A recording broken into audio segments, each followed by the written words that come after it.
और उसके बाद फिर देखिए स्पाइनल मसल एट्रोफी की बात की गई। तो स्पाइनल मसल एट्रोफी में क्या होता है कि congenital degeneration of anterior horn. तो एंटीरियर हॉर्न जो है ना, इसका कंजेनाइटल डीजनरेशन देखने को मिलता है। तो पता चला ये कंजेनाइटल डिजीज है और यहाँ पे हमको एंटीरियर हॉर्न का डीजनरेशन देखने को मिलेगा। और क्यों देखने को मिलेगा, तो देखिए यहाँ पे बताया गया पूरा मैकेनिज्म।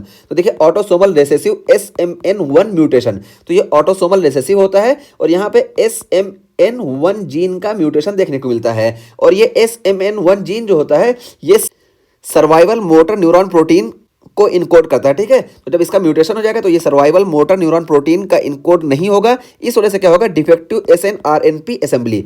तो डिफेक्टिव SNRNP असेंबली, तो SNRP की असेंबली जो होगी ये डिफेक्टिव हो जाएगी। तो ये SNRP क्या होता है, small nuclear ribo nucleo protein. ठीक है, तो इसकी असेंबली जो होगी ये डिफेक्टिव हो जाएगी। जब इसकी असेंबली यहाँ पे डिफेक्टिव हो जाएगी तो इस वजह से हमको लोअर मोटर न्यूरॉन में एपोटोसिस देखने को मिलेगी। ठीक है, तो यहाँ से लोअर मोटर न्यूरॉन देखिए ओरिजिनेट हो रहे थे, ये देखिए लोअर मोटर न्यूरॉन ओरिजिनेट हो रहे थे, ये देखिए। तो इनकी एपोटोसिस हो जाएगी और जब इनकी एपोटोसिस हो जाएगी तो यहाँ पे हमको क्या है कि ये एंटीरियर हॉर्न का डिजनरेशन देखने को मिलेगा। ठीक, ये पूरी पैथोलॉजी हो गई।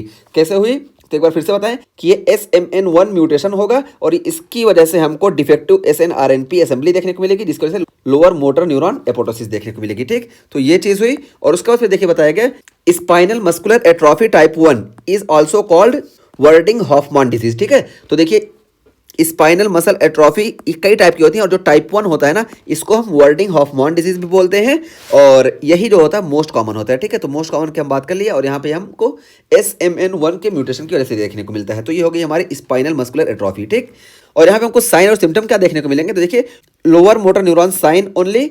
तो लोअर मोटर न्यूरॉन साइन हमको सिर्फ देखने को मिलेंगे, वो भी सिमेट्रिक वीकनेस देखने को मिलेगी। तो यहाँ पे देखिए दोनों बराबर डिजनरेट हो रहे हैं, इस वजह से हमको यहाँ पे सिमेट्रिक वीकनेस देखने को मिलेगी। जबकि पोलियोमाइलाइटिस में देखिए एसिमेट्रिक वीकनेस थी। ठीक, तो इसके और इसके बीच में हम ऐसे ही फर्क कर लेंगे क्लिनिकल सिम्टम से। और उसका फिर देखिए यहाँ पे हमको floppy baby with mark hypotonia. ठीक है, तो हमको फ्लॉपी बेबी देखने को मिलेगा और मार्क हाइपोटोनिया देखने को मिलेगा। तो फ्लॉपी बेबी और मार्क हाइपोटोनिया इसलिए देखने को मिलेगा क्योंकि यहाँ पे फ्लैसिड पैरालिसिस होती है। तो हम बताएं कि जब लोअर मोटर न्यूरॉन लीजन होता है ना, तो हमको फ्लैसिड पैरालिसिस देखने को मिलती है, जबकि अपर मोटर न्यूरॉन लीजन की कंडीशन में हमको स्पास्टिक पैरालिसिस देखने को मिलती है। ठीक है, तो ये चीज़ हमको याद रखना है हर जगह, अभी आगे कई बार काम आएगा।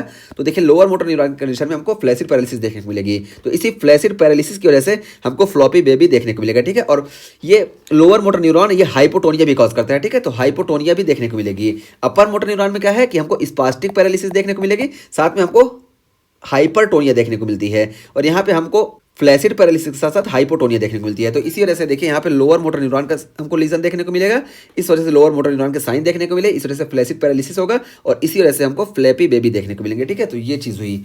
और यहाँ पे देखिए हमको टंग फेसिकुलेशन भी देखने को मिलेगा। तो ये सारे लोअर मोटर न्यूरॉन के साइन है। ठीक, और यहाँ पे हमको टंग फेसिकुलेशन भी देखने को मिलेगा। तो ये हो गया हमारा स्पाइनल मस्कुलर एट्रोफी। तो स्पाइनल मस्कुलर एट्रोफी में हम पूरा टॉपिक कंप्लीट कर लिए कि यहाँ पे ये हेरिडेटरी होता है और ये कई टाइप के होते हैं। टाइप 1 जो होता है ये मोस्ट कॉमन होता है और इसको हम वर्डिंग हॉफमान डिजीज भी बोलते हैं। और यहाँ पे हमको symmetric lower motor neuron lesion देखने को मिलेंगे। ठीक है, तो symmetric lower motor neuron sign देखने को मिलेंगे और इसी वजह से हमको फ्लॉपी बेबी देखने को मिलेगा। ठीक है, और यहाँ पे लोअर मोटर न्यूरॉन कहीं भी होगा तो हमको फ्लैसिड पैरालिसिस ही देखने को मिलेगी। तो ये दो कंप्लीट हुए। अब हम बात करते हैं एमायोट्रोपिक लेटरल स्क्लेरोसिस।